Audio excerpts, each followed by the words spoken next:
Pilipinas ang oras sa 11 minuto makalipas ang alas 8 ng umaga.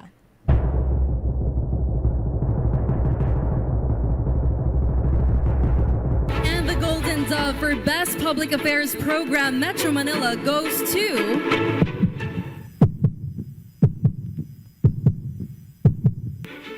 Damdaming Bayan, DZRH. Programang nakikinig, programang inaalam ang masasabi mo, programang magbibigay ng tama at totoo. Para tama ang alam mo, tara, usap tayo para malaman ang Damdaming Bayan. Live sa DZRH Radio, DZRH TV at DZRH Digital.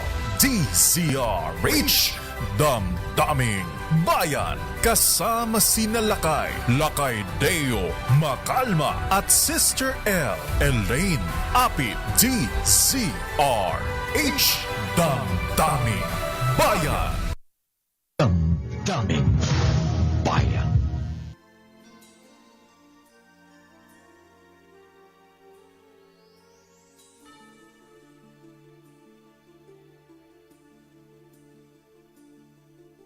I see girls and boys selling lanterns on the streets.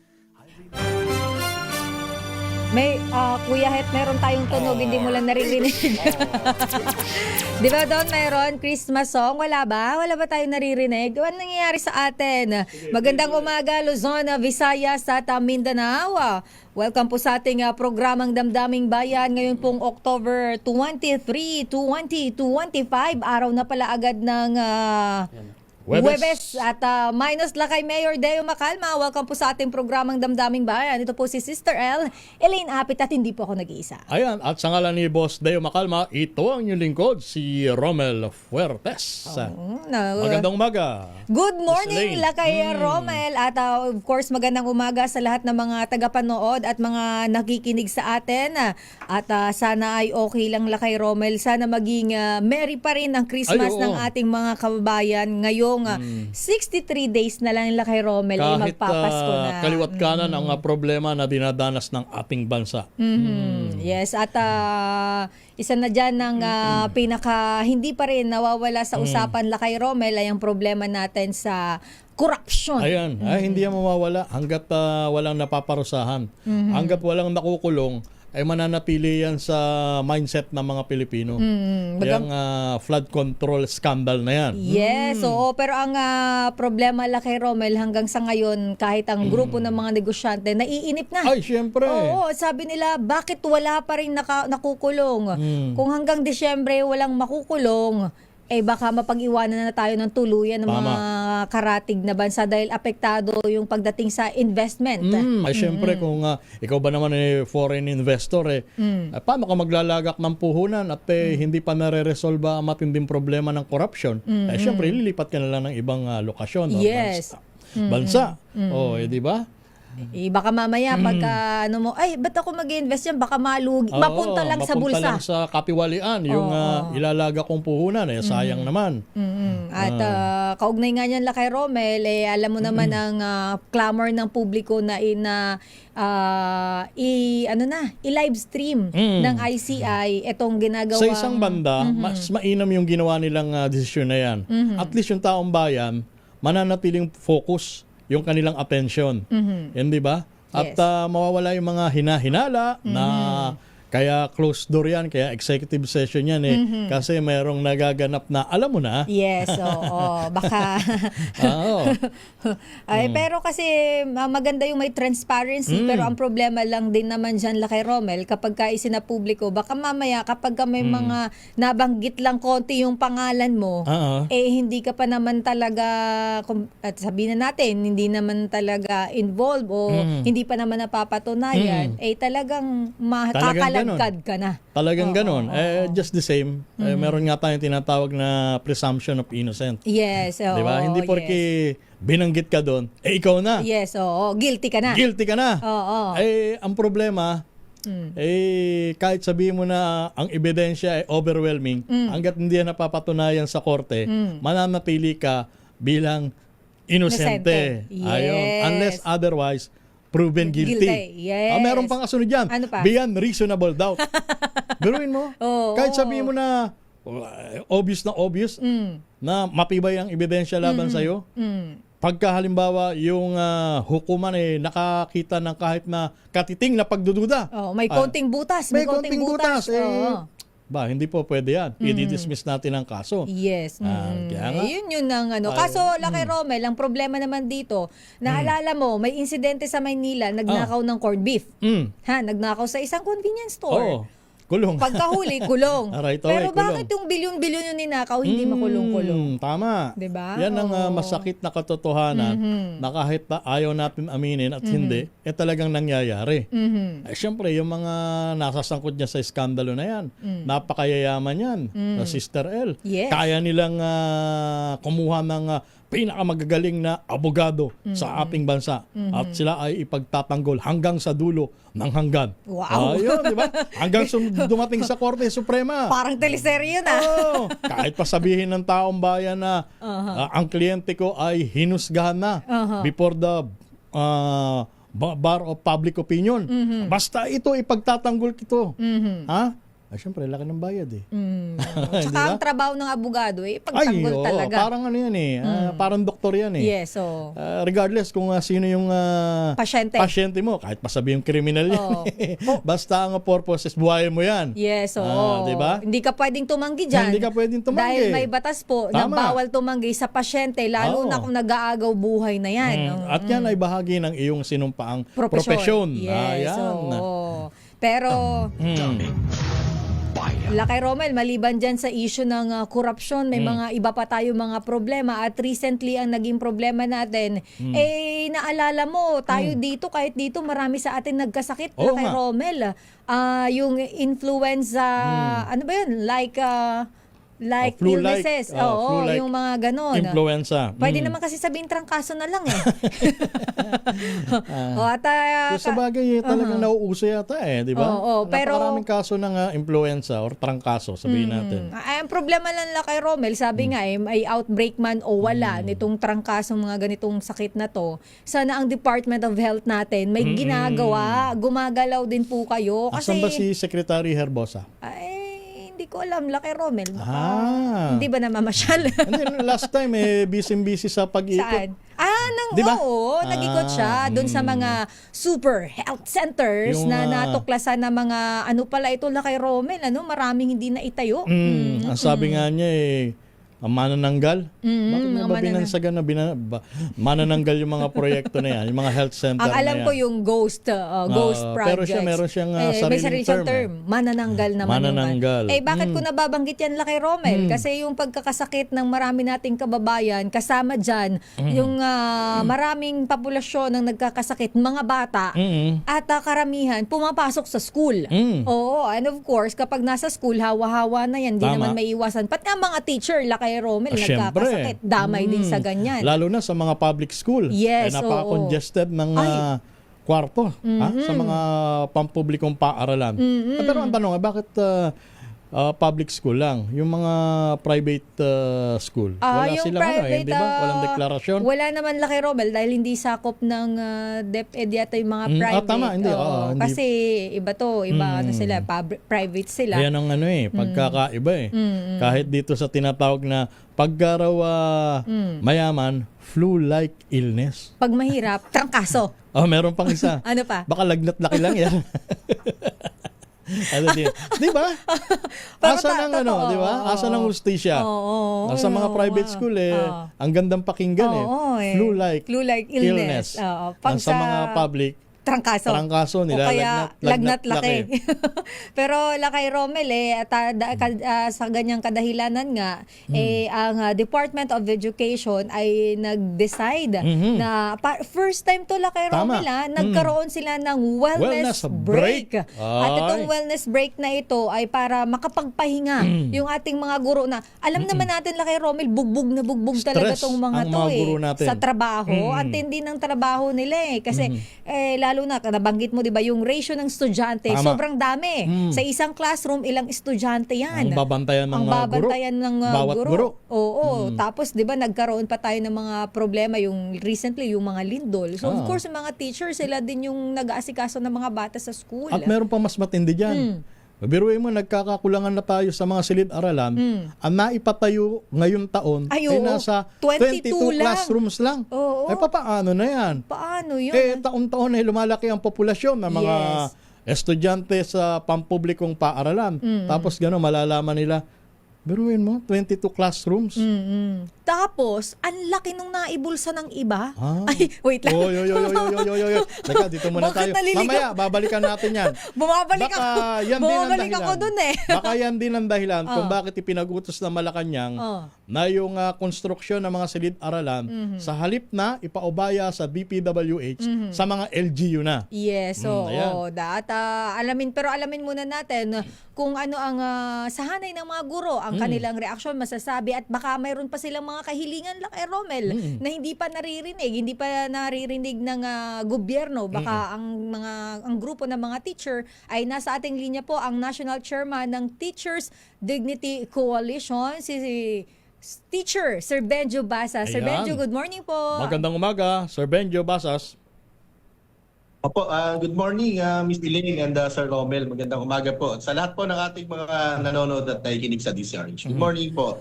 Ang Department of Education nga po ay nagdeklara ng tinatawag na wellness break mula October 27 hanggang 30. Ano masasabi ng hanay ng guro sa ganyang hakbang ng DepEd?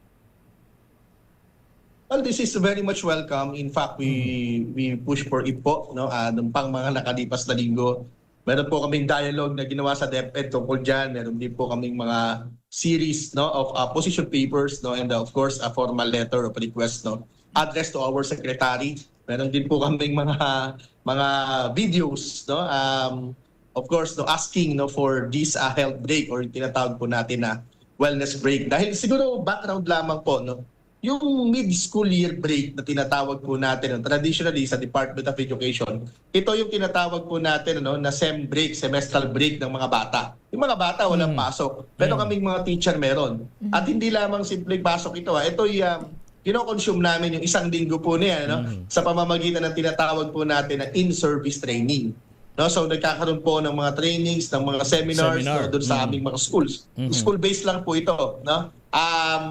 Nasa tingin namin, no, ay una hindi po siya ganoon kahusay, 'di ba? Dahil nagtuturoan lang kami kung sinong mga speaker, 'di ba?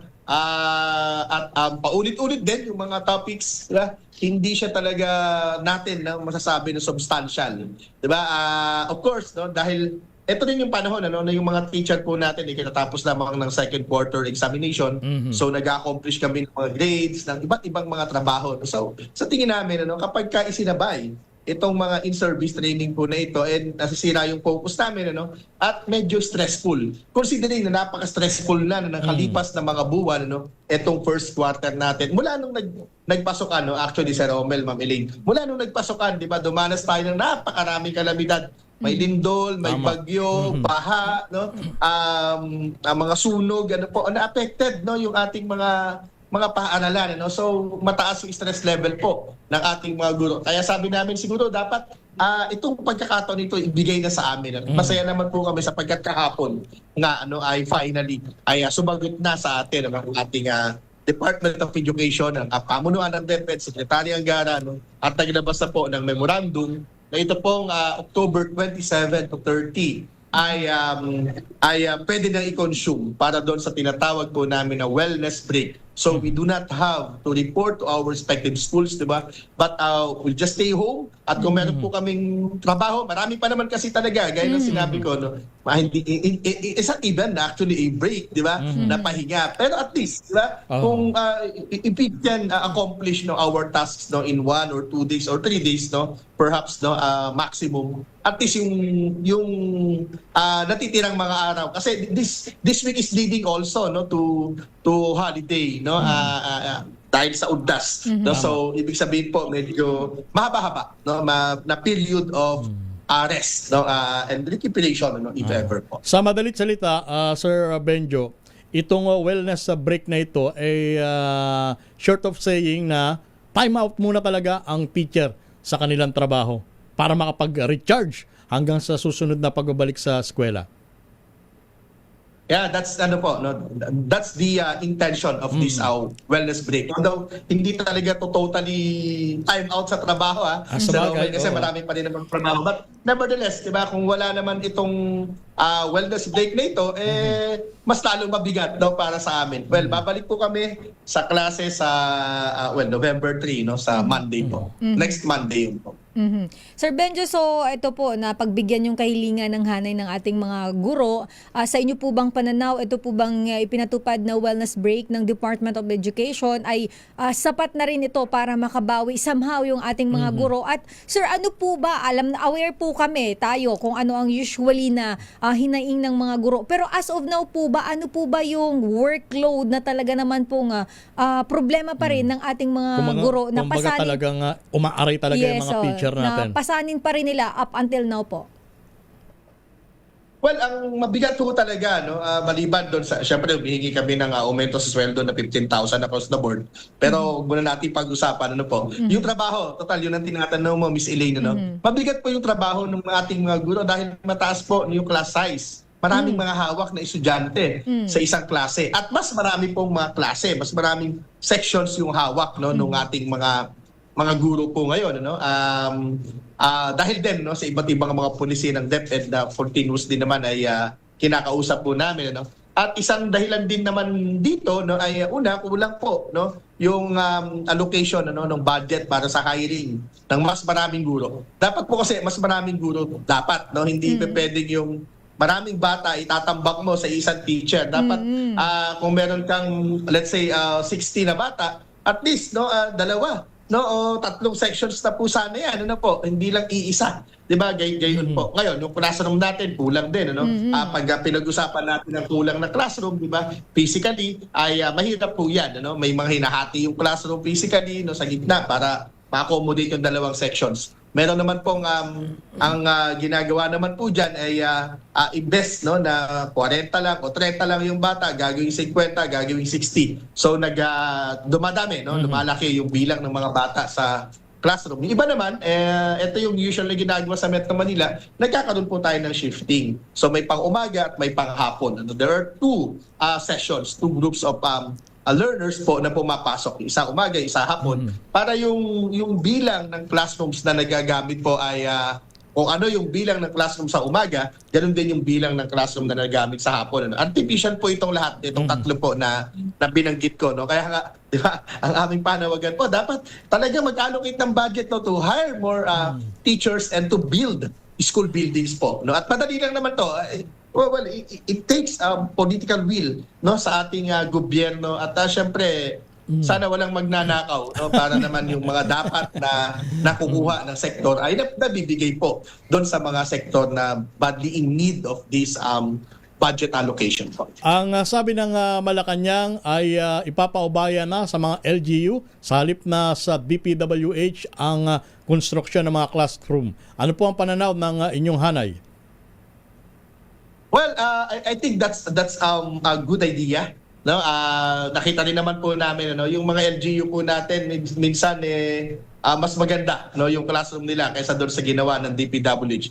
By the way, ang DPWH din po kasi ang in charge, 'di ba? Dito po sa mga school buildings ng Department of Education. And take note, doon po sa hearing sa Senado, nakita po natin yan. Inamin po ng isa sa mga miyembro ng sindikato, binabanggit ko to sapagkat inamin nila di ba? Nagkakapera sila, kumukuha sila ng pera dyan sa flood control projects at hindi lang flood control projects, mismo sa mga ang gagawaing bayan.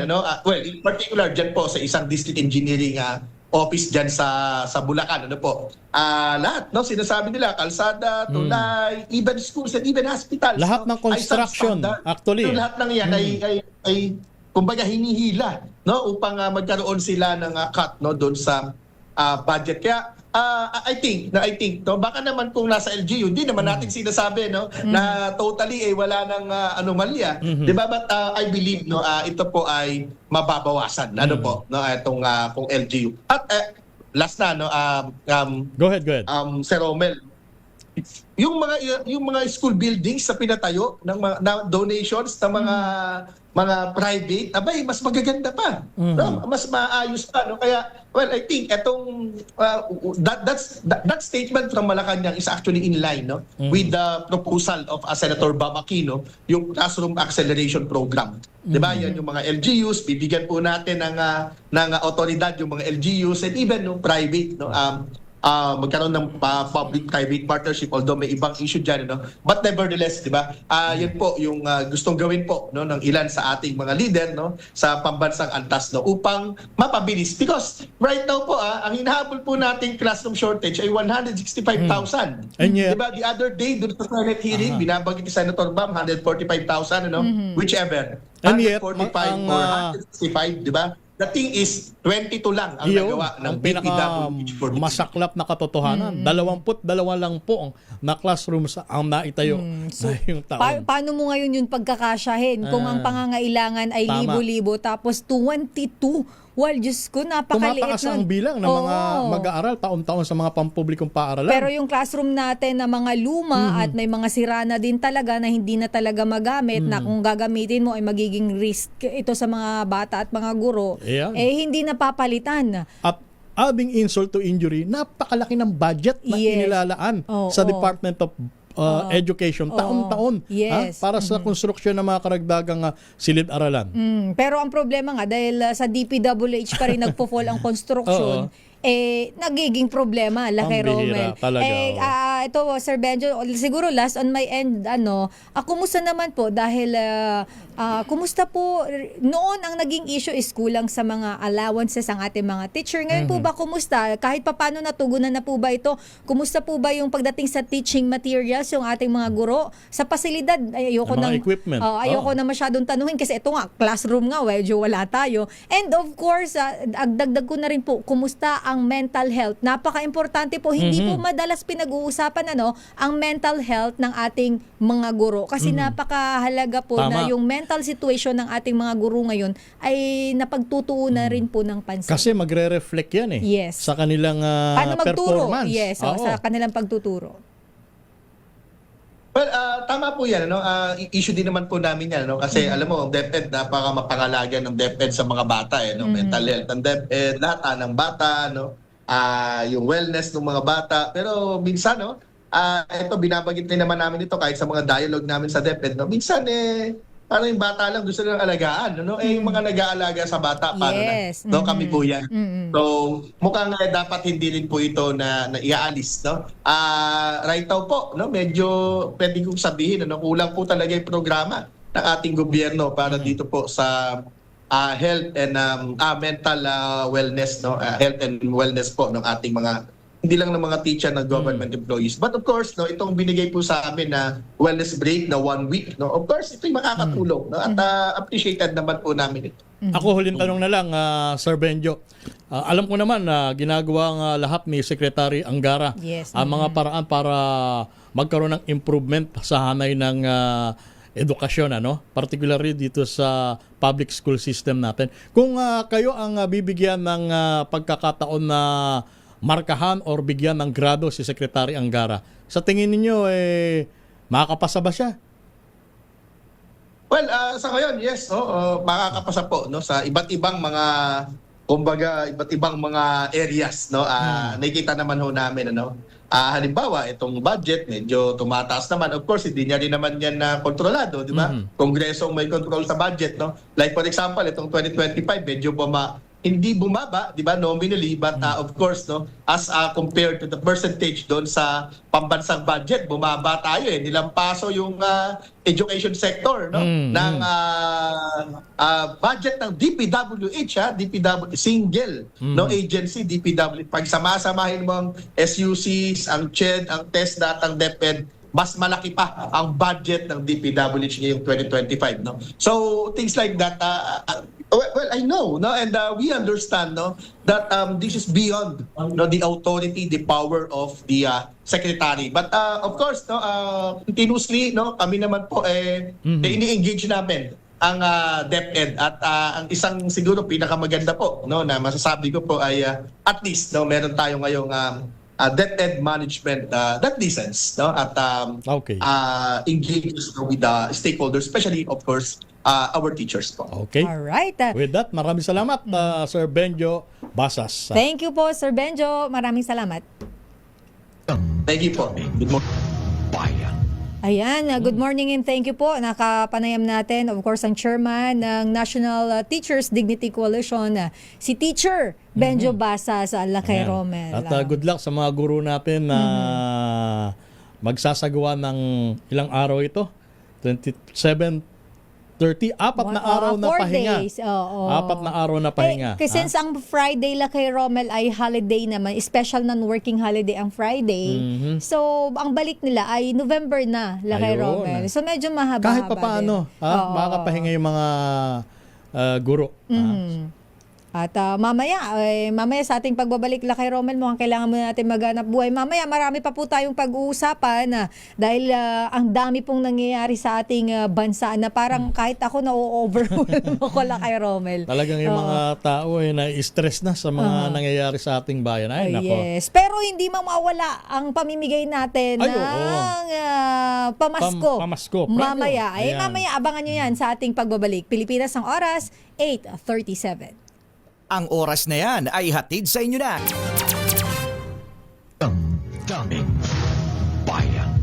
Our Christmas trees for a bright tomorrow where nations are at peace and all are one in God.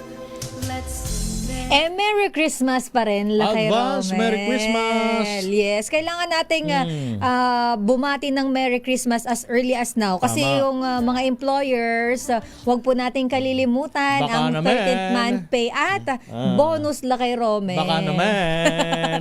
Pagka nakakaluwag-luwag, di ba? Oo. Kapag maganda ang negosyo, Bigyan pwede nyo namang naman ng parte yung mag-bonus. inyong mga empleyado. Yes, oo. Pero yung 13-month pay, batas yan ha. Yes, ang 13th month pay po ay batas. Pero humihirit din naman tayo ng bonus. Hindi kasi kapag maganda ang negosyo Tama. at pinagpala naman tayo ni Lord ng maraming blessings, share I-share natin natin. yan. Oo. Walang masama na mag-share kasi the more you give, the more you receive. Ayan. Totoo yan lang kay Romel. Oo. Umaapaw, siksik, liglig. Na biyaya. Ayun, na biyaya. Oo. Oo. And speaking of biyaya la kay Romel, eto na ang ating ninong ng bayan. Mamimigay siya ng biyaya. Pero bago natin siya puntahan, eto muna. Ready na ba kayong tandaan ang ating word of the day? Para manalo ka ng Deezer H Mini Component, eto na! Eto na ang ating word of the day. O mga estudyante, Mga students. baka mamaya ma-encounter nyo itong word na ito ha. Oo, Sige. malalim ito kay Oo, Romel, lalo na dun sa napakalalim. mga nagtitake ng mga exams, 'di ba? May usually Baka ganon. may lumabas na ganitong term. Oo, yung mga nagsi-civil service kay Romel, usually malalalim talaga ang terminology na ginagamit diyan. At eto na ang ating word of the day ay pericore. Pericore. Yes, ang pericore, ang perang spelling po niya parang petrichor. Silent P. Oo, Ayan. pericore. Silent T po siya. Silent T. Yes, it's P-E-T-R-I-C-H-O-R. Pericore. Pero ang At, pronunciation is pericore. yes. Ayun. Pericore. Ang Pericore. arte naman nun. Pero sa Tagalog. Sa Tagalog, ito po ay alimuong. Alimuong. Oo, yun pong yung Yung singaw ng yung earthy, lupa. earthy Ayan. scent. Ayan. 'Di ba yung tuyong-tuyong lupa pag mainit ang weather? Tapos biglang uulan. Yung Yung alimuong, singaw. yung singaw niya. Yes. Ang Yung tawag amoy dyan. lupa. Ayun. Oo. Ang tawag dyan sa English, Ay, pericore. pericore. Wow. Ay, ang social naman, ano? Napaka-arte Tanungin mo naman. yung nasa kanto. Oo. Alimuong. Sabi niya, oh my God, can you please get inside? Kasi there's, and I can smell pericore. Pericore.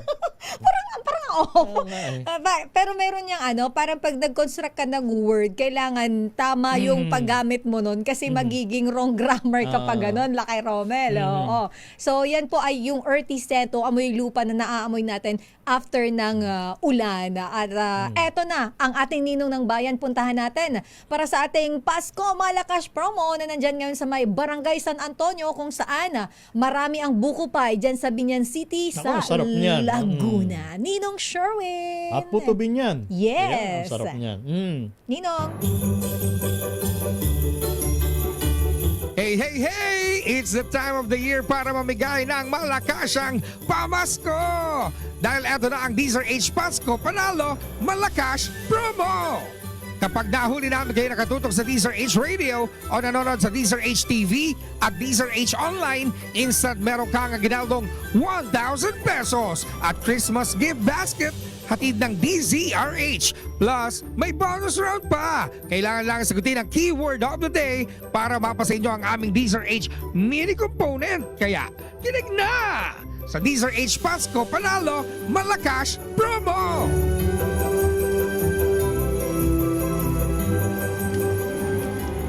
At eto na ang ating ninong ng bayan, Ninong Sherwin. Sino ang nahuli mong malakasang nanonood at nakikinig sa ating ngayong umaga? Ninong Sherwin. Sherwin, good morning. Lakay Romel, para kay mga pericor. Grabe ka naman, di kami amoy alimuong. Go ahead, Sherwin. Ayan, hindi ko kayo nakikita pero napapakinggan ko kayo. Ayun. Ayan. Barangay, anong barangay na ito? San Antonio. San Antonio. Dito sa Binyan City. Dito rin matatagpuan yung tinatawag din ng bahay poblasyon. Yan na isang lumang bahay na kaninong bahay ito? Ayan, mamaya alaman Skinita natin. yan Yan, Bahay poblasyon. Yan yung tinatawag din ng bahay poblasyon dito sa Binyan City. Yan. Nasa harapan natin. Pero eto malakas ang nakikinig ng DZRH. Dito nga ay nahuli natin itong si Tatay. Si Tatay. Tatay Rico. Tatay Rico Huso. Pericor. Nahirapan si Tatay. Sabihin mo na lang kung ano ang Tagalog, Sherwin. Yung Tagalog na lang. Alimuong. Ayun. Yehey. Nanalo ka ng DZRH Mini Component. Ayun. DZRH Mini Component. Nakasunin na yan. Hindi nyo na yan gagalawin habang buhay. Diyan lang nakatutok yan sa DZRH. At syempre, meron ka rin sino paborito mong announcer tuwing umaga sa DZRH? Si Tunyid, Jay Macalma. Ayun. Wow. Avid listener Katunyid. Si Katunyid at si Jay Macalma. Ito meron ka 1,000 pesos. Salamat po. Parang malungkot si Tatay Sherwin. Parang naiyak kayo. Oo nga. Naalimuongan lang siya sa akin. Amoy alimuong ka daw. Tanong mo nga, Sherwin, anong pinagkakabala ni Oo, Tatay? ni Tatay. Bakit parang Wala. Dito. Tiga-igid. taga-igib mo? Tiga-igid lang ng mga Ilan na po ang apo ninyo? Ha? Ilan na ang apo ninyo? Naku, marami ako apo. Ay, dapat tinutulungan kayo magigib. Di ba? Marami lang. Pero kayo po, 40 na yan. 40? Opo, dami. ilan po ba ang anak ninyo, Tatay? 7. Pito. Kaya pala. Para ito'y kakalaban doon sa winner kanina ni Angelo Palmones. Oo. So kay Angelo Palmones kanuna, 80 ang apo. Dami Ito naman, 40. 40. 40. Ay, kayang-kaya pang dumagdag niyan. Okay lang ba si Tatay Sherwin, si Tatay Rico? Tatay, okay lang po ba kayo? Parang naiiyak po kayo. Hindi Kasi nakatanggap siya ng regalo. Sino po ang kasama niyo sa bahay, Tatay? Apo ko lang tsaka yung isa anak ko. Okay. Ninong Sherwin, ano pa yung... Hindi daw siya nakakatanggap ng pera dahil sa dami nga ng gastusin. Inuuna mo nila yung pag-aaral ng kanyang apo, yung kanyang pensyon. Napunta na sa kanyang apo para makapagtapos. At yung kanyang inaasahan na lamang lingguhang abot ng kanyang anak. Yun lang yun lang naabot. Inaabot sa akin ng mga anak ko. Yun lang nakakatulong sa akin. Pambili-bili ng gamot. Ayun. At least, ayan, may pandagdag na pambili ng gamot si Tatay. At saka, Maraming salamat po sa inyong lahat. maswerte kayo, Tatay, at napakababait ng inyong mga anak at apo. Yun lang inaano ka sa Diyos. Ayun. Sige, Sherwin. Thank you, Tay. Tatay, dahil napakabuti ninyo. Eto, meron pa kayong DZRH t-shirt. At syempre, meron ka DZRH Noche Buena Basket. At syempre, meron ka rin kukutkutin ngayong araw. Meron kang pritong manok ng Regal na hatid sa atin ni Richard C. ng Regal Food International Corporation. At syempre dahil tatay, believe kami sa'yo. Dito kami believe. MX3. Believe ako dito. Dito ako believe. MX3, meron ka regalo from MX3. At syempre meron ka rin t-shirt mula sa MX3. Ano masasabi? Maraming salamat sa inyo lahat sa mga tulong na ginawa niyo para sa amin. Ayun. Salamat din sa pagtangkilik tayo sa mabuhay kayo DZRH. lahat. Ayun, manatili kayong masigla at malakas tayo. Iyak dito kita tayo, dadagdagan ko pa.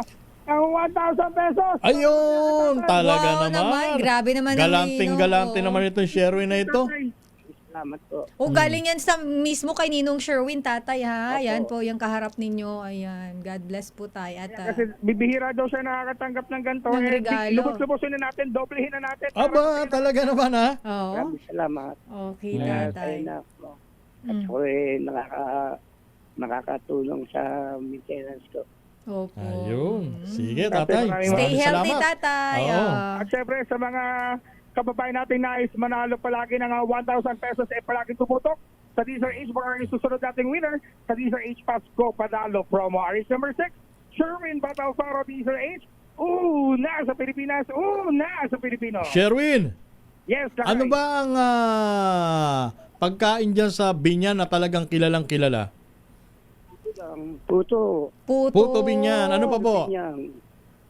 Wala naman iba ng dito eh. Puto. Hindi puto na alam ko eh. Puto Ayun. lang. At saka yung meron masarap dyan yung Ayun. binalot. Di ba tay? Binalot. Oo. Ayan. Meron. Ayun. Ayun.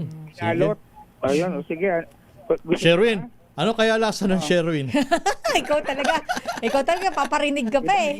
Hindi, may kusa yan si Sherwin. Para kay mga pericor. Sige, Sherwin. Pericor. Yun, ang sabi ni Malu kutsinta. Ayan, masarap din daw dyan sa Binyan City sa Laguna. Burao talaga to. Thank you. Thank you, tay, ha? Salamat po, ha? Thank you, tatay. Stay healthy. And Ano Ninong uli? Sherwin. Ano uli ang pangalan ni tatay, Sherwin? Enrico Huson. Si tatay Enrico Huson. Ayan. Yan, ng Binyan City. At ang masarap dito sa Binyan City, puto Binyan, tsaka yung binalot. Ano Ayun. pag gusto nyo? Kutsinta, syempre. Parisan mo, Sherwin. Baka gusto mo rin magdala ng buko pa sa Aba, dadaan. oo. Buko pay pala. Ayan. Abusado. Back to studio. Maraming salamat, Ninong Sherwin. Ayan, Merry Christmas kay Merry Tatay Christmas. Enrico Huson at At stay saka healthy. sa mga kababayan natin dyan sa Binyan City sa Laguna. At thank you po sa laging panonood at pakikinig sa DZRH. Oy, teka muna, nag-message sa atin si Bulacan 6th District Representative. Oh. Ayan, si Kaador. Salvador Kaador Pleito. Oo, good morning, Aha. Kaador. Ang sabi niya, ayan, warmest regards to Benjo, dedicated public servant, very knowledgeable in areas of education. Ayan. Si Teacher Benjo ang kanyang ipinapaabot binabati. ni Congressman Salvador Kaador Pleito ang pagbati kay Benjo Basas. Ay, bago Ayan. tayo mag-commercial break, Lakay Romel, ang si General, nakatutok sa atin kahit wala si Mayor. Sabi niya, good morning, mabuhay damdaming bayan. Wala yata si Kuyang Deo. Hello po kay Sir Alex Guo. Ayan, hindi siya Guo, Go lang. General Alex Go, ayan, good Nasaan morning ba po. si Mayor Alex Guo? Si Bigla ko natin Mayora, naalala, di ba siya nakakulong? Nakakulong pa rin ba sa nakakulong pa Pasig rin siya. City Jail? Hindi sa Di ba? Hindi. Si Casiong pala yung nasa Women's Correctional. Aha. Si Mayora, yun ang hindi ko maalala kung nasaan siya nakakulong. Pero ang alam ko si Cassie dahil pinahirapan pala ito kay Romel dyan sa Women's Correctional. Talaga? Oo, nakakalong. Paano pinahirapan? Hinaras ba o ano? Hindi, Paano? magkuskus ka diyan. Kumbaga talagang, talagang, buhay preso siya. Buhay Ayun. preso siya doon kay Talagang Romel. ganun. At alam mo kung sino nagpahirap sa kanya. Itago natin sa pangalang Pidaf Queen. Kilala natin yan kung sino yan. Oo. So, so Kosa pala sila ron, ha? Siya ang mayor doon. Oh. Parang mayor din. Yan ay ayon sa bubuit nila kay Mayor Deo Macalma, kay Romel. At mamaya sa ating pagbabalik, puntahan natin naman ang update mula sa Palasyo ng Malacanang dahil mayroong National Housing Expo ngayon kay Romel at dadaluhan niya ni Pangulong Bongbong Marcos. Alamin natin mamaya kung saan yan at ano ba ang National Housing Expo. So, parang ano ba itong event na ito? Pabahay. Oo, pabahay. Oo. Mamaya pupuntahan natin. Saan na magpupunta ang presidente? Wala pa tayong lugar kung saan kay Romel, pero mamaya alamin natin yan mula kay Miss Leth Narciso. Oy, sa Cotabato nagkaroon ng bakbakan. Isa ang patay. Ayan. Naku, mamaya alamin natin kay paring June Di Makuta kang detalye. Alamin natin ang detalye niyan at maliban dyan ang mga opisyal at empleyado naman ng BOC kay Romel. Alam mo ba, bawal sila, ito babala bawal kayo magsugala. Pero bawal naman talaga yun sa empleyado ng gobyerno. Akala ko dahil malapit na ang Pasko, bawal sila mag-Merry Christmas. Hindi ba may ganyan patakaran? Sa airport. Pero grabe naman, mag-Merry Christmas lang. Hindi kasi parang yung iba kasi... Iba yung connotation kasi. Na parang bumati nangihingi. Merry Christmas, in return, meron agad hinihintay Pero parang minsan maganda rin buwati Merry Christmas, 'di ba? Nung wala ka namang something in return na hiningi. Pero marami tayong pag-uusapan maliban diyan na kay Romel mamaya. Pag-usapan din natin 'to. At alamin nga natin dahil may isa pa lang negosyante kay Romel, alam mo ba? Na-scam siya. At mag-ingat po tayo. AI gamit ang video ng Pangulong Bongbong Marcos. At magkano ang halaga nasa na nadali? 93 million pesos kung hindi ako nagkakamali kay Romel. Diyan sa Pampanga, negosyante, doktora na negosyante. At negosyante siya kay Romel. 90 plus million. Pambihira. Mamaya pag-usapan natin yan. Daming bayan. Pero mag-commercial break muna tayo. Pilipinas ang oras, 1 minuto bago mag 9:00.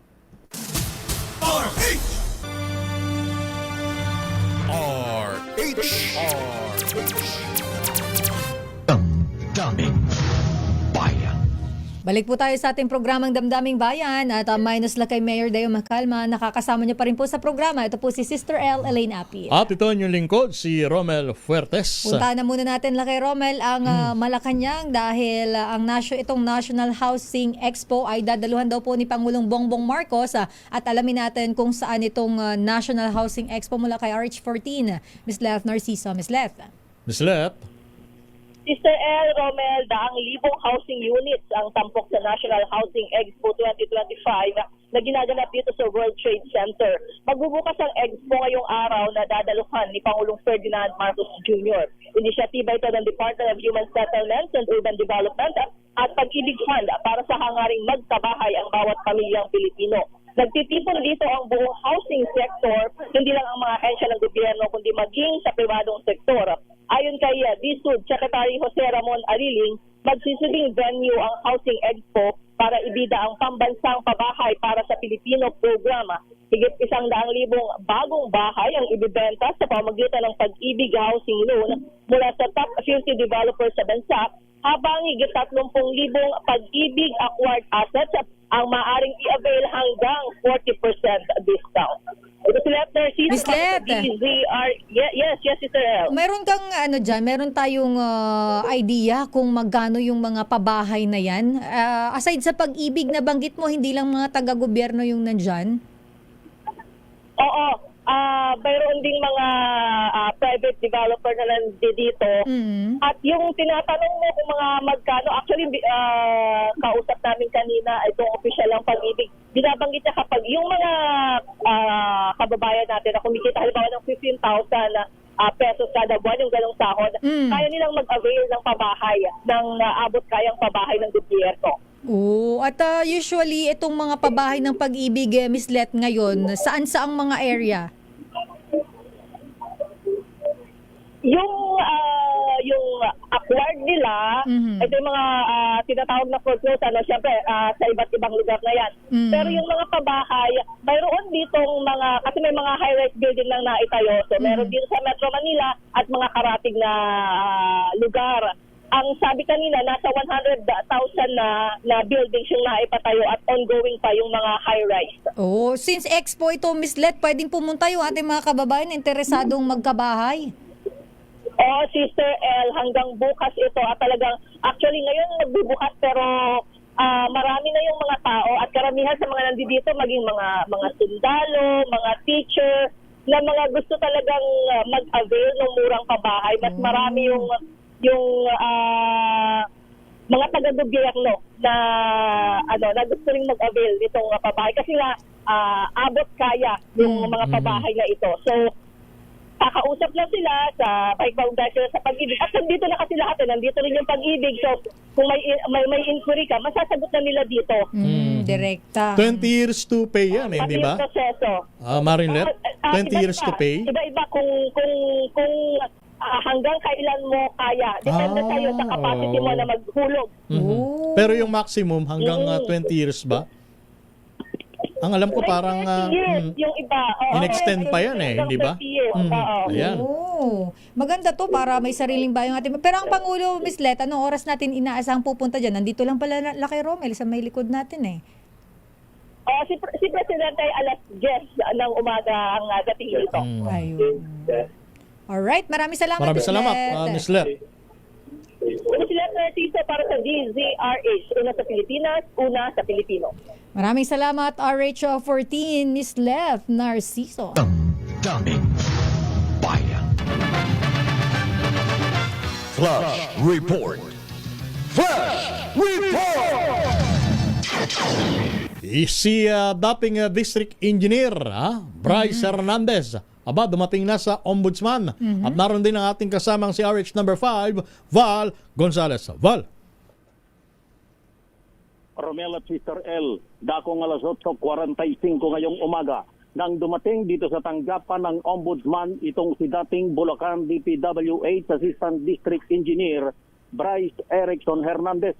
Sakay ng isang banat gwardyado ng Senate Security at PNP si Hernandez nang pumasok dito sa compound ng Office of the Ombudsman dito sa Quezon City. Ang pagtungo ni Hernandez sa anti-graft body ay bilang tugon sa subpina para sa isang clarificatory interview ngayong umaga na may kaugnayan pa rin sa mga proyekto sa flood control na ipinatupad ng DPWH sa lalawigan ng Bulacan. Itong si Hernandez ay humaharap na ngayon sa General Investigation Bureau B Field Investigation Office 1 ng Office of the Ombudsman. Kaagi pa rin ito ng patuloy na sinasagawang fact-finding investigation ng Ombudsman sa mga proyekto ng DPWH Bulacan First District Engineering Office. Ako si Val Gonzalez, DZRH, una sa Pilipinas, una sa Pilipino. Flash Report. Flash Report! Maraming salamat, RH5 Val Gonzalez. Bago tayo mag-commercial break ulit, puntahin nga muna natin Lucky Romel kahapon na merong nangyaring pagsabog sa paggawaan ng paputok dyan sa may Norsagaray, Bulacan. At 2 ang patay, 5 ang sugatan. Yes, at kaugnay niyan, may follow-up report. Nandyan si RH23, Edwin Duque. Edwin, meron na bang findings? Ano ang dahilan ng pagsabog ng paggawaan ng paputok? At ito ba ay merong mga kaukulang papeles? Sila ba ay legal na nag-ooperate? RH23, Edwin Duque. Edwin. Miss Elaine, Kuya Romel, patuloy ngayon yung sinasagawang investigasyon ng Norsagaray PNP upang matukoy kung sino at kanino ang illegal na paggawa ng paputok sa barangay Partida sa poblasyon Norsagaray, Bulacan. Ayon kay Ginoong Jerry Sumbilon, ang head ng Disaster National Management, natuklasan nila na illegal ang patagong paggawa ng paputok sa isang bahay na sumabog kung saan ay 2 ang patay. Lumalabas sa initial investigation na 15 taong gulang na lalaki ang nadamay habang nasa lamay ng kanyang kapatid nang maganap ang pagsabog kahapon ng umaga kung saan ay halos mawasak ang kanyang mukha. Putol naman ang kamay ng isang pang biktima na si Geraldine Mayo, 50 years. Presidente ito ng Pulong Buhangin at ito'y pumanaw din. si Geraldine Nanya, base sa initial investigation, ay tauhan lamang ng paggawaan ng paputok na binawian din ng buhay sa tala ng DRMO. 4 ang sugatan na dinala naman sa iba't ibang pagamutan, habang ilang pamilya naman ang nasa evacuation center na nadamay sa malakas na pagsabog. Nangako naman ng tulong si Mayor Nerlin Hermar na tutulong sa mga biktima habang sila ay nasa evacuation center. Magpapadala rin ng tulong si District Congressman Pleto sa mga biktima at sa kasalukuyan sa mga oras ito ay abala. Habang abala sila, nagbibigay naman ng tulong sa kanilang mga constituent na ngayon ay nakapila dito sa kanilang distrito sa Santa Maria, Bulacan. Edwin, yes. may pangalan na ba kung sino yung may-ari nitong pagawaan ng paputok? Dahil ito illegal, di ba? Hanggang ngayon ay patuloy nilang inaalam dahil yung sanang biktima na si Geraldine ang magiging susi kung sino yung may-ari. Eh siya yung pinalas na pumanaw, no? So, illegal yan. Walang kaukulang permiso, Edwin. Illegal. Pambira. Ilan sa mga kapitbahay na nandoon, ang hindi rin nila alam na yun pala ay may pagawaan na... Yan ang yan ang problema, Edwin Sister L Doon lang tayo magigising pagka nagkaroon ng trahedya. Yes, Katulad niyan. Dapat yan na-check Hindi, na-inspect. sino mag-aakala na illegal pala yan kung hindi pa nangyari yung trahedya na yan? Oo, alam mo, yung batang nadamay, Kuya Romel, may lamay pala doon, may nakaburol na sa malapit doon. Kaya yung bata, nadamay doon sa lakas ng impact. Nako. Yung lalaking 15 years old na namatay. Kaya sa lakas nun, ilang pamilya, yung halos lakas ng pagsabog ay nasira din, no? Naapektuhan yung kanilang mga bahay. Kaya pansamantalang nasa... Ngayon, ang susunod na tanong niyan, sino ang dapat managot dyan? Oo. Kaya nga hindi tumitigil ang ating kapulisan at nagbigay din ng instruksyon ang local government na imbestigahan, alamin kung sino ang may-ari para mapanagot sa nangyaring insidente. Okay. Pero wala pa rin dito sa bahagi ng Distrito 6 ng Bulacan sa Sagaray, RS-23, at dito kinagulat sa Tisa Race, una sa Pilipinas, una sa Pilipino. Daming bayan. Alam mo, Laki Romel, hindi lang dyan sa Norsagaray, no? Siguro sa kahit saang area man, kung may mga ganyang mga establishmento, ang maiging gawin ay i-check. I-check kung may permit, tama ba yung operasyon, maayos ba, sumusunod ba sa protocols, para maiwasan yung mga ganitong insidente. Lalo na ngayon, malapit na ang panahon ng Kapaskuhan. Yes, oo. At usually, yan nangyayari. Sana matutunan tayo ng leksyon, hindi ba? Ay, ang hirap na taon-taon nagkakaroon tayo ng ganito mga aksidente. Pero kaugnay niyan, Laki Romel, mukhang meron tayong makakausap. Ito ang kinatawan ng ika-6 na distrito ng Bulacan, si Congressman Salvador Caador Pleito, sapagkat meron siyang iniharap na panukalang batas na magtatakda ng mas mahigpit na regulasyon. Dito sa dito sa mga main negosyo na may kinalaman sa paputok. Sige, alamin natin kung ano ito at ano ba itong panukalang ito para sa ikagaganda, mas ikakaayos ng mga nagnenegosyo at safety din ng mga taong nagtatrabaho. Kong Ador, good morning. Good morning, Congressman Ador Pleito, sir. Good morning, Kong. Magandang umaga po, Carmel. Si Sister El, good morning po sa lahat na nanonood, nakikinig ng DCRH. Magandang umaga po. Eto, nakalulungkot Kong Ador Pleito. Sakop pa naman ng inyong distrito sa bayan ng Norzagaray. Nako, mayroong nga nangyaring aksidente, pagsabog ng factory ng paputok. At napag-alaman na ito ay walang permiso. Hindi po ba't meron kayong panukalang batas na nagtatakda ng mas mahigpit na regulasyon? Kaador, kamusta na po yun? Illegal nga ito at kausap ko si Mayor Hermar. Nag-usap na kami ni Mayor Hermar at ito daw pinatignan niya illegal. Kaya dapat sabi ko sa kanya, higpitan niya mga kapitan, lalo ng mga barangay official, kailangan higpitan nila ito kasi nung isang taon nag-file ako ng bill yung 6148 na tungkol po dito sa amendment ng ating i-improve natin yung Republic Act 7183 yung act regulating sale, manufacture and distribution, use of firecrackers and other pyrotechnic devices. By amending certain provisions of this act, nag-introduce po ako dito ng paggamit ng mga appropriate PPP, yung personal preventive protective equipment para sa workers at saka yung area. Pinalalakihan ko yung mga area at may bakod dapat ganitong hindi naman napag-usapan at kaya nag-file ulit po ako ngayon. At ang pagkakaalam ko, Congressman Plato, ang mga ganitong negosyo dapat mapatagpuan sa mga open area, hindi po ba, Kong Plato? Ito po ba ay mahigpit na ipinapatupad sa lalawigan ng Bulacan? Yung batas talaga dapat malayo. At saka yung dapat yung area na may bakod, mga pinadadagdagan ko, sabi naman ni Kung Akop noon doon sa committee namin last year, noong napag-usapan, sabi niya masyadong malaki yung hinihingi ko.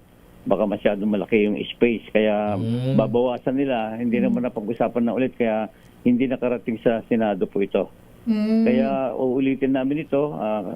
Sana madala agad sa Committee on Rules para mapag-usapan ng Committee sa Peace and Order Council.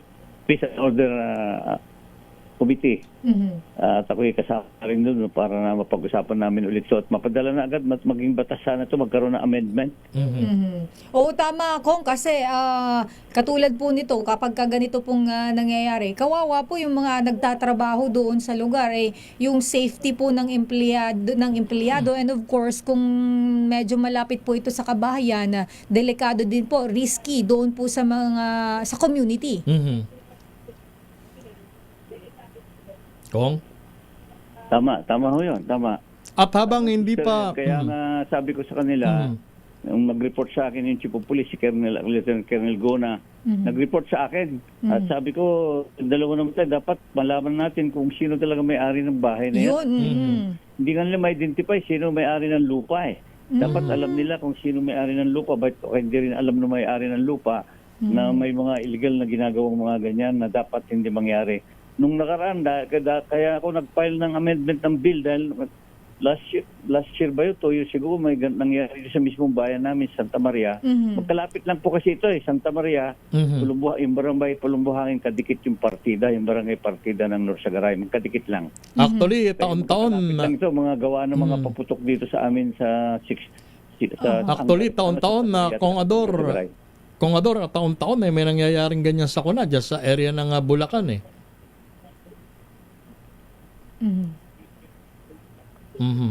So habang Kongador Plato, habang nadagdagan pa ngayon Romel, Sister El, ang sabi sa akin ngayon ng hepe, 6 na po yung anim na yung mga nasaktan, yung namatay. 6 na po yung mga 6 yung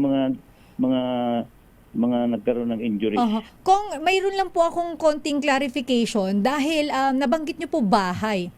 Ito po ba usually yung mga illegal na nag-ooperate, parang bahay lang yung kanilang pagawaan dyan? O mga makeshift lang, mga bahay sa mga malalayong lugar. Open space naman ito, kailangan dapat to nakikita ng barangay officials Opo, na-inspect dapat. Mga barangay tanod, dapat umiikot sila. Kaya sinabihan ko na nga sila paulit-ulit at sila'y mananagot nito, sama sila. Alam mo naman, Secretary Ron Vic Remulla ng pakahigpit ngayon sa mga local officials. Kaya yung mayor mismo, sinabihan ko na higpitan nila. Dapat. Bigyan ng instruction yung mga barangay officials na umikot sa kanya-kanyang lugar. Pagkakita ito mga ganito na mga gumagawa, malalaman naman yung mga taga-barangay. Tama. Yung mga gumagawa. Sa mga liblib na lugar siguro to, malalayo. Kailang dapat puntahan nila kahit sa mga malalayong lugar, kailangan ikutan ng mga taga-barangay. Okay. Lalo na ngayon, nalalapit na ang Christmas, Kung baka sana maiwasan yung mga ganitong insidente. Lakay, Romel.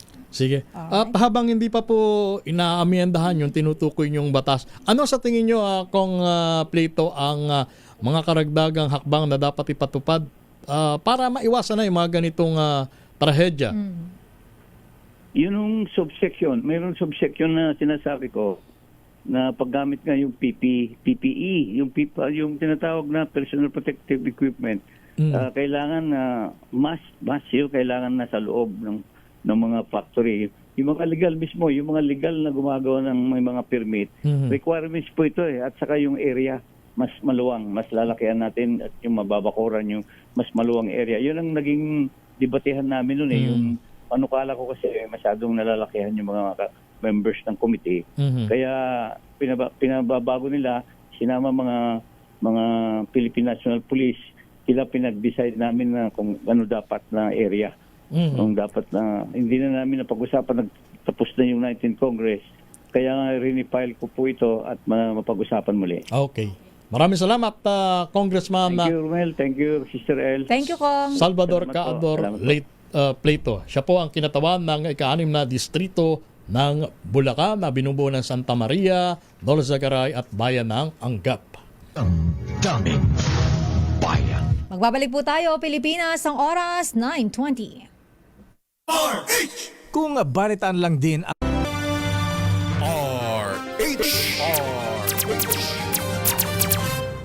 Ang daming bayan. Pilipinas ang oras na 9:26. Puntahan muna natin na Lucky Romel. Makikibalita muna tayo dyan sa Senado. Ayan. Dahil marami pa rin borders pala dyan ngayon sa Senado. Lucky Borders? Romel. Oo, yung mga nakakulong. Ganun ba? Yung mga pinakontempt yung mga ng Senado. Oo. Laging kinukumusta yan nila kay araw-araw. Pero ako tatanong ko sana kay Raymond kasi sila kay tinatanong niya nagpapaaraw. Tatanong ko, nag-exercise ba? May gym ba dun? Wala yata no?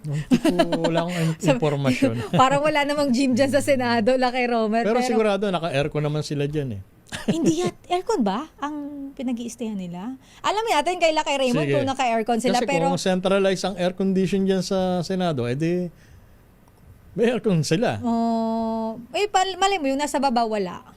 Malaman natin kay Pero paring ito, Raymond Dadpaas. ang panukalang batas para sa pagtatag ng Independent People's Commission laban naman sa mga katiwalian, hiniling na i-certify as urgent ni Senate President Tito Soto. Detalye balita mo, RH28, Raymond Dadpaas. Laki Raymond.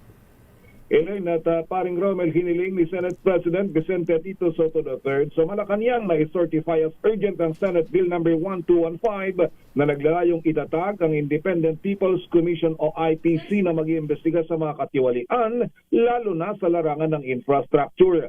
Ayon kay Soto, magbibigay daan ito para sa mas mabilis na approval ng panukala, lalo na't nagmamadali sila para imbestigahan ang mga anomalya sa infrastruktura. Sinuportahan ito ni Senator Francis Kiko Pangilinan bilang chairman ng Senate Committee on Justice na siyang nagsalang nito sa pagdinig kahapon. Nagpasalamat si Soto sa ipinakitang suporta sa kanilang panukala mula sa panel na inimbitahan na kinabibilangan ni na dating Chief Justice Reynato Puno at dating Senator Franklin Drilon. Inamin ni Soto na dahil sa pagmamadali ay hindi na niya naisip ang iba pang mga anomalya maliban sa flood control projects. Suportado ni Drilon ang panukala, ngunit kailangan ay mayroong sunset provision. Ang nangangahulugan na hindi ito dapat permanente, kundi magtakda ng petsa kung kailan lamang ito mag-iimbestiga.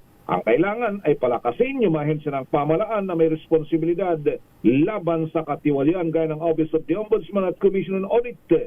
Sabi naman ni dating Chief Justice Puno, kailangan naman ay maglagay ng immunity provision para naman ito sa mga miyembro ng komisyon upang ito ay kanilang depensa, upang walang kaso na kanilang ihahain laban sa kanila pagkatapos na ng kanilang trabaho sa komisyon. Mula sa Senado, yung mga borders na inyong mga ito yung mga na-contempt, binibilang ko ay 4, 6, 9. Yung mga borders dito sa Senado, 4 doon sa flood control, then 5 doon sa smuggling naman ng mga agricultural products. May kanya-kanyang kwarto yung mga yan. Nakita ko, di aircon naman yung mga kwarto ng mga yan. Naka-aircon. Hindi naman, kasi kumbaga, hindi naman ito gaya ng mga bilanggo, Elaine, na... Kala ko kasi electric fan. may kaso na sila, kaya... At saka dito sa ilalim, malapit sa parking area, mainit dito kung walang aircon. Saka centralize ang aircon dyan, di ba? Parang Raymond? Yung 2 kwarto yata yun, yung nandoon sa kabila, malapit sa basketball court. Nakita namin, may aircon din yun dati na inilagay. Para naman ang balak dati yung mga kababaihan doon ilalagay. Pero may bantay din sa labas na mga tauhan ng Office of the Sergeant at Arms. Ayun. Sige. Maraming salamat, paring Raymond Dadpaas. Mula sa Senado, ito si RH28, Raymond Dadpaas para sa DCRH, una sa Pilipinas, una sa Pilipinas. Daming bayan. Tingnan mo, pagka ikaw ay mahirap at ikaw ay nakakulong, May aircon? hindi, ventilador ka lang. Ventilador ka lang. Pag mahirap, yung iba nga laki, Romel, ito medyo nakakalungkot. Pero, di ba yung iba, dahil nga sobrang congested yung ating mga kulungan, siksikan na, ang init pa. Tapos ang ventilador mo, yung pinakamahit na ventilador. Tapos yung laki, Romel, yung iba, yung mas malakas pa yung hininga mo. Kumpara doon sa mga VIP, yung very important prisoner, nako, may naka-aircon yan. May aircon na, may yung we're talking about ito yung mga convicted na ha. Sa Tas may New Bilibid Prison. May NBP, may mga taga-masahe pa yan. May sariling mga yan, mga errand boys yan. Mga sariling utusan. Kaya nga 'di ba pinagbawal na yung kubol-kubol? Yes, oo. I don't know kung hindi naman kasi tayo nakakapasok. Hindi naman tayo aware masyado dun sa loob. Pero may mga alam naman tayo. Oo naman. At saka parang ang hirap tanggalin ng ganyan. VIP treatment. Pero buti napakahirap. Buti nga laki, Romel, wala na yung lately yung mga riot. 'Di ba? Kasi naalala mo dati, madalas na yung mga riot sa mga kulungan eh. Tama. Buti ngayon wala na yung mga ganyan. At saka hindi mo talaga masisisi din yung ating ibang mga kababayan na mag-isip na sabihin natin ginagawa lahat ng NBP, pamunuan ng Bureau of Correction, ang lahat ng paraan para maiwasan yung VIP treatment sa sa preso. Mga preso. Pero siyempre pagka nang pumasok diyan talagang bigatin. Mahirap. Hindi naman lahat sa lahat kung mga opisyal, pero meron mga lingilan-ngilan na talagang hindi sila makaiwas sa tukso, di ba? Ang hirap. Ang hirap yung temptation. Pero sa anyway. Punta na muna natin si Manang Milky, laki, Romel. Iba pang congressman at lahat ng opisyal ng gobyerno dapat kumasana sa SALN Challenge. Kasunod na hakbang ni House Speaker B. RH number 12, Manang Milky Regunan. Pero ang Manang Milky, bago ka mag-umpisa na report mo, ang pinakamababang SALN lang na nakita ko, yung kay Representative Ko.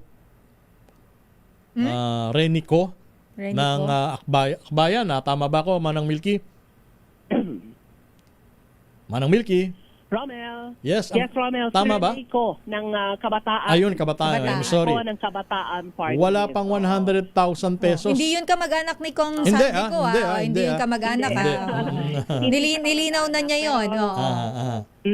Nilinaw yan dahil sinagot, tinanong siya kasi ni Vice President Sara Duterte nang humarap doon sa hearing ng budget ng OVP at sa nung siya nagtatanong ay tinanong naman siya ni VP na kamag-anak mo ba si Congressman Elizalde ko? Ang sabi niya hindi. 200 pinakamaliit ang SALN. 280,000 pesos. Bata pa to eh.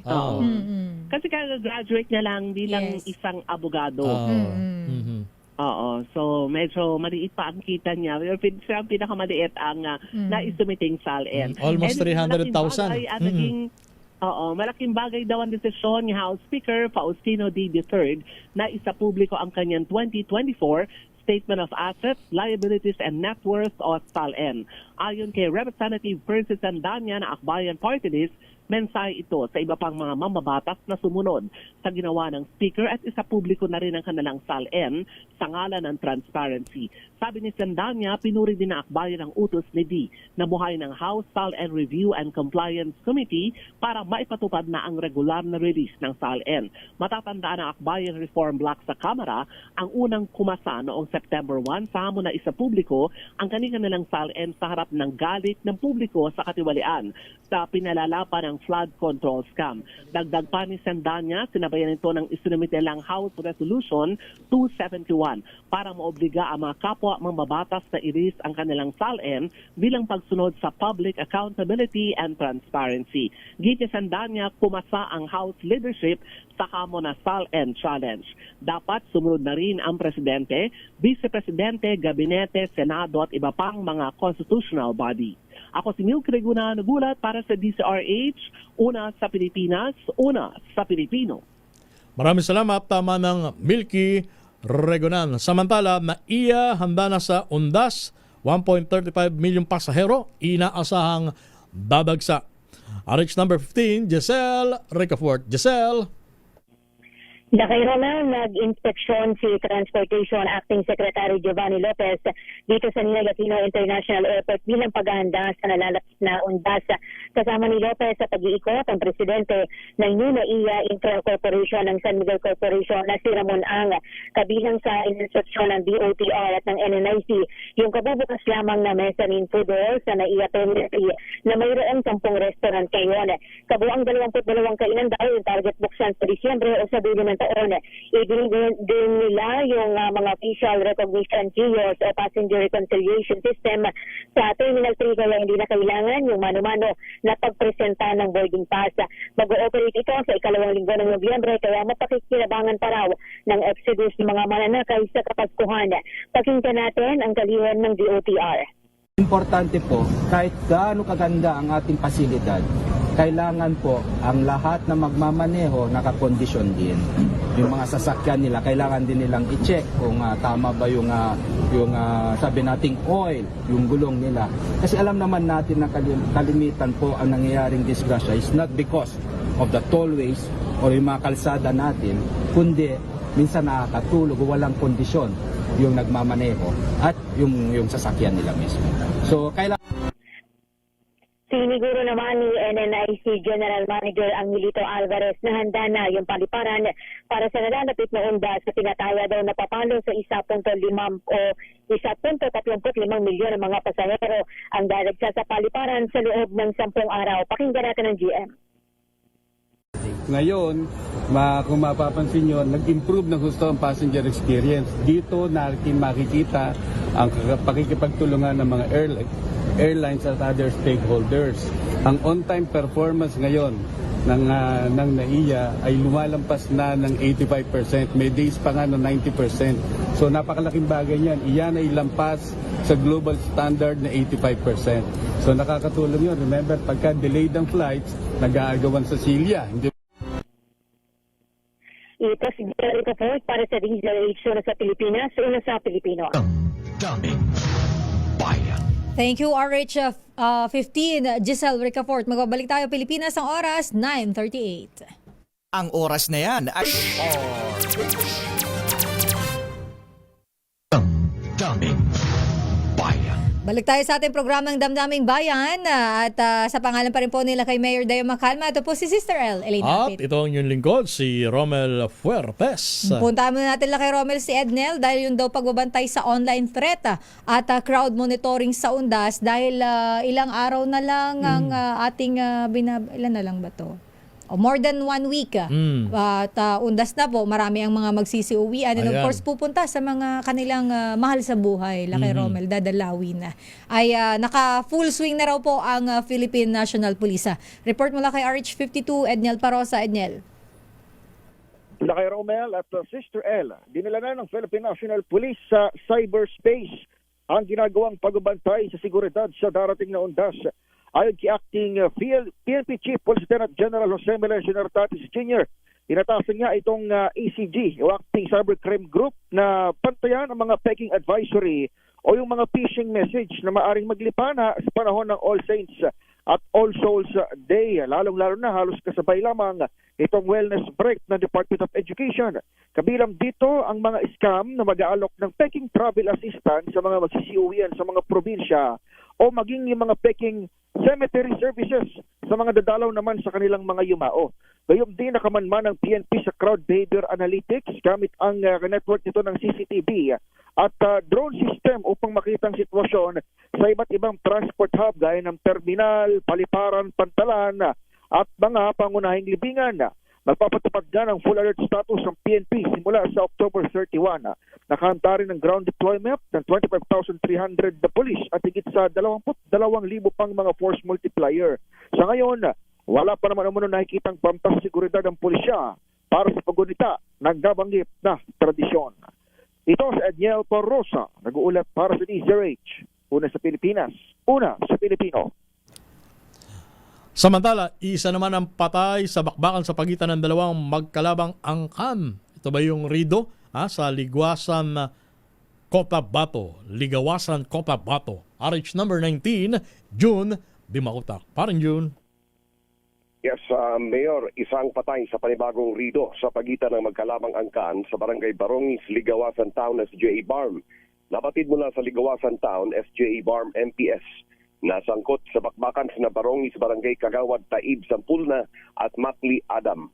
Batay sa narinig na putok ng mga armas, parehong may mga matataas sa kalibre ng armas ang dalawang magkalabang angkan.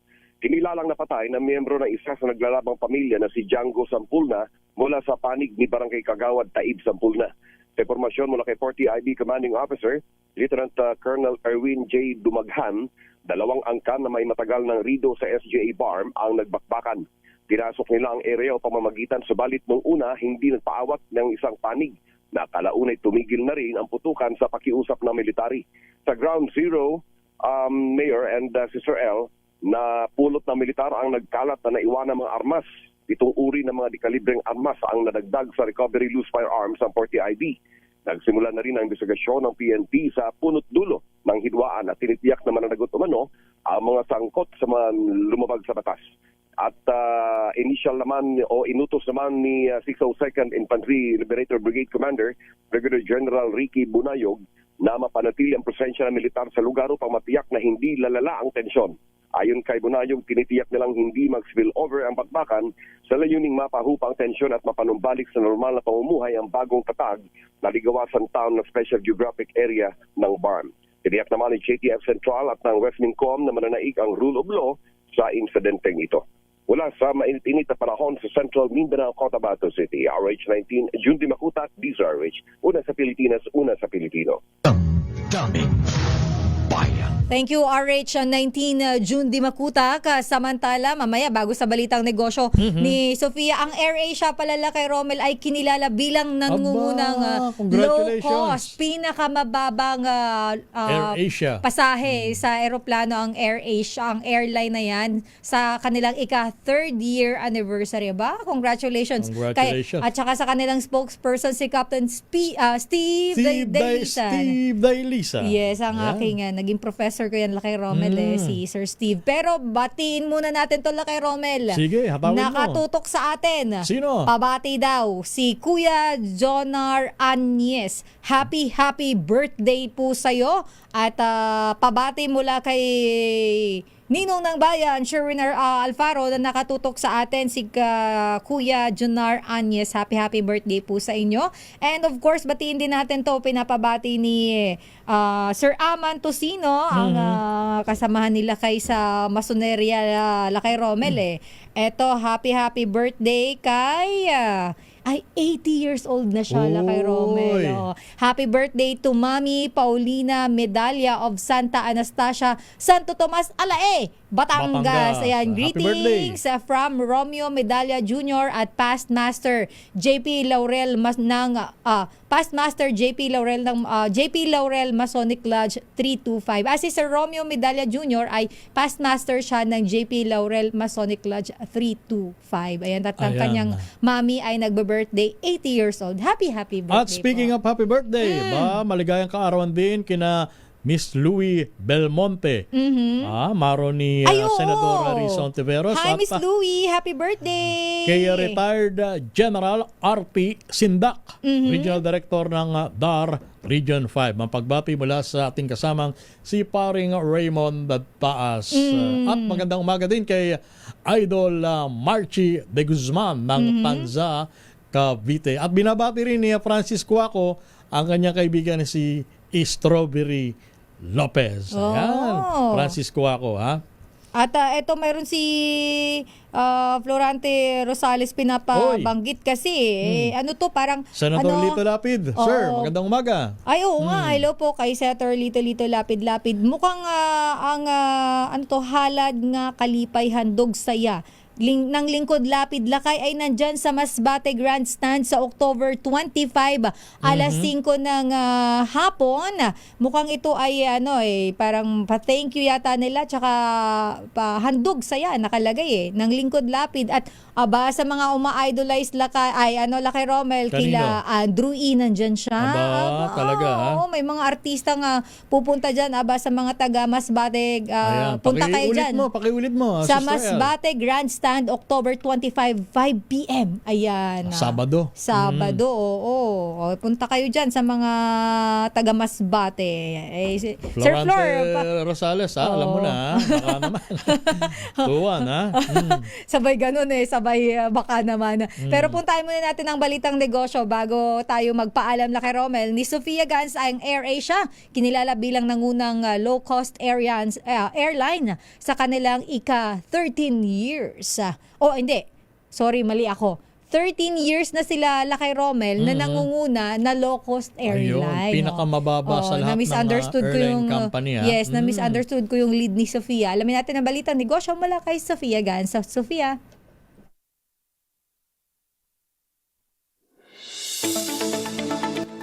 Nasungkit ng AirAsia ang parangal na Asia's leading low-cost airline sa ika-13 pagkakataon sa World Travel Awards 2025.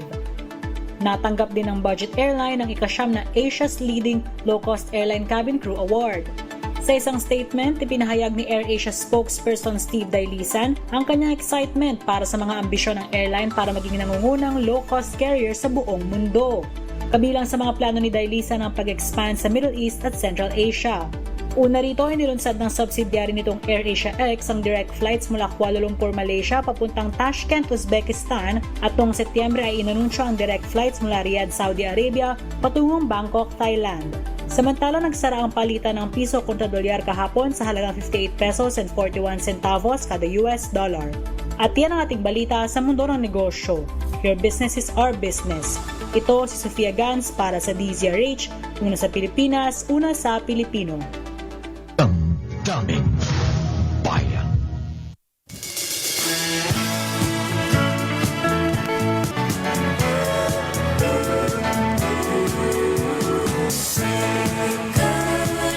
Maraming salamat, Miss Sophia Gans.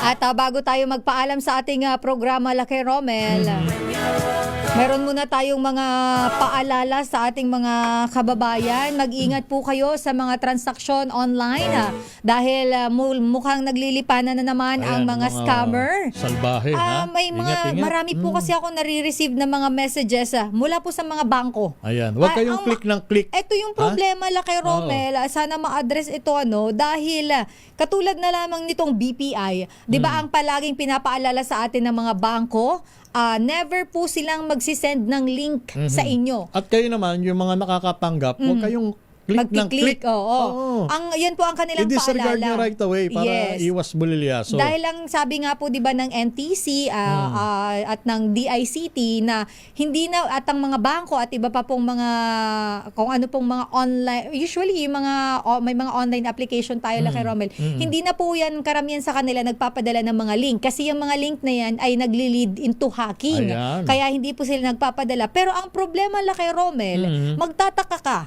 Bakit? Dahil katulad na lamang nito, BPI would like to remind you that 6,553 points in your account will expire today. Redeem your rewards now. Visit at nandun yung link.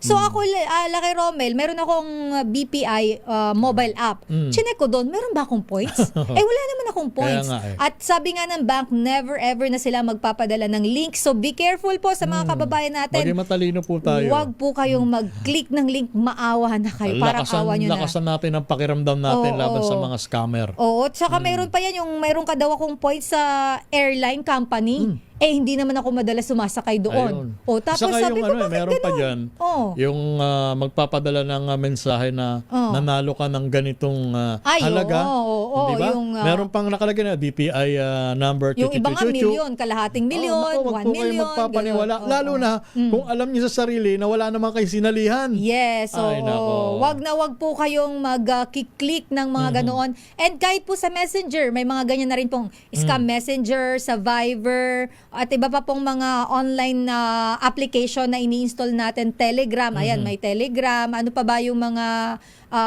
online app? Paalala lang yan kay Romel kasi may mga nabibiktima pa rin. At dahil nga po malapit na ang Pasko, for sure, Tama. maglalabasan na naman Laganap po na yan. naman yung ganyang racket. Yung mga notorious na... Ngayon, kung halimbawang duda rin kayo, you might as well go to the nearest branch ng bangko ninyo. bangko, yes. Para at least mapanatag din yung loob ninyo. Kaya yung iba pinipili na hindi na lang mag-online dahil para daw mas safe Mas sila. safe, Katulad nila kay ang pera niya nasa baul. Ganun ba? hindi naman nasa bangko pala. Hindi lang naman sa baul. Pero hindi siya nag-online banking. Kahit yung mga online Parehas wala app. kami. Ay, wala ka rin? Wala. Alam ko Honest, kung wala. nasaan. Yung ATM mo. Hindi, pero honestly, wala. Wala ka rin. Hindi ako Pero nag-Gcash ka. Oo. Gcash lang. Pero kahit walang laman lagi. ganun. Sayang, mangingi pa naman Hindi sana kasi ako. ang mindset ko, pagka naka-online banking ka, ewan ko lang sa iba, mas prone kasi sa hacking. Sa hacking. Oo. Which is totoo naman. Pero may mga safeguards ang bangko Laki Romel. Katulad na lang ng Metrobank at BP. Actually, halos lahat sila. May face recognition na sila. Na parang ikaw lang makaka-open. At may biometrics. Ang problema, yung mga scammer, advanced na din sila kasi Laki Romel. Kaya talagang minsan kahit gaano katindi yung safeguards safety ng nets ng mga bangko. Oo, talagang nalulusutan pa napapasok. rin. Oo, pero ang sa atin na lang po pag-iingat. Paalala lang po yan sa ating mga kababayan. Ingat-ingat po tayo para yung ating perang pinaghirapan na hindi mapunta sa mga walang hiyang yan. Pero kailangan na pala natin magpaalam Laki Romel. Maraming salamat po sa lahat ng mga tumutok at sinamahan kami ngayong umaga. Minus lang kay Mayor Deo Macalma. Ito po si Sister L, Elaine Apit. Ingat-ingat po tayo. At ito ang inyong lingkod, si Romel Fuertes. Susunod na po ang programang Operation Tulong kasama ang nag-iisang Wonder Woman, Miss May Binauhan. Pilipinas ang oras, eksakto, 10:00 ng umaga. Daming bayan.